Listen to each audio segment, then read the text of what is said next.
Recently, Food Safety and Standards Authority of India has issued an order to curb the sales of blended basmati rice.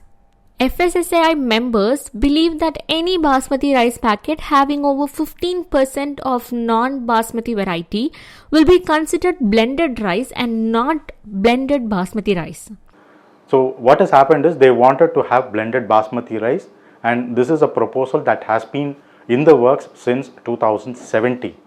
But now it has said that the word basmati be removed from blended basmati rice, which means you can have any other blended rice but not basmati rice. Let's now understand what is blended basmati rice. Basmati rice has a special aroma, it has got special characteristics. Now they want to mix it with some other variety of rice. Basmati rice is priced somewhere between 100 to 250 rupees a kg. You and I pay that money to ensure that we get a good quality basmati rice. If we are going to blend it with 15% or more than that, I think the government's view is that it's unfair. Now let us take what is happening, the blended Scotch whisky. Now there are two, what is blended is both are Scotch whisky which are blended, not one is Scotch and the other one is non-Scotch. Similarly, here there can be agreement if two basmati varieties are blended, but then again there are too many varieties in basmati, especially there are derived varieties. Again, there is a lot of controversy over that.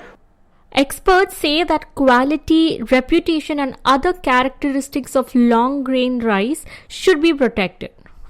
The purity of the rice or the paddy, basmati paddy supplies by grower is about 98.5%. Even what farmers sow, more than 98.5% are pure basmati seeds. The Food Safety Authority is keen on restricting the sales of blended basmati rice for two main reasons.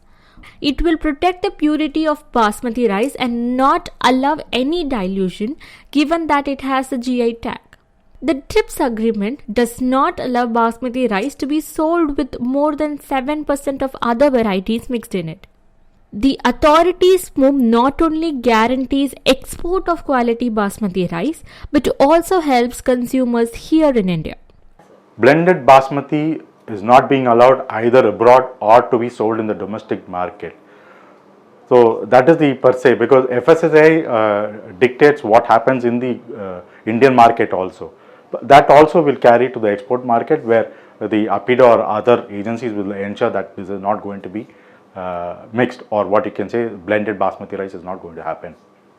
The order is definitely going to help consumers taste good quality and original basmati rice. But does it help the basmati growers? Now, when you are going to ensure that there is going to be no blended basmati, the demand will go up and farmers in turn will get a better payment.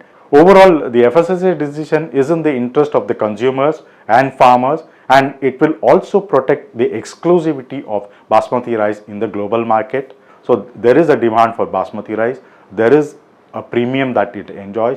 Other rices are sold well below $500 a ton, so it is enjoying a premium. If it needs to enjoy a premium, then the purity should be maintained.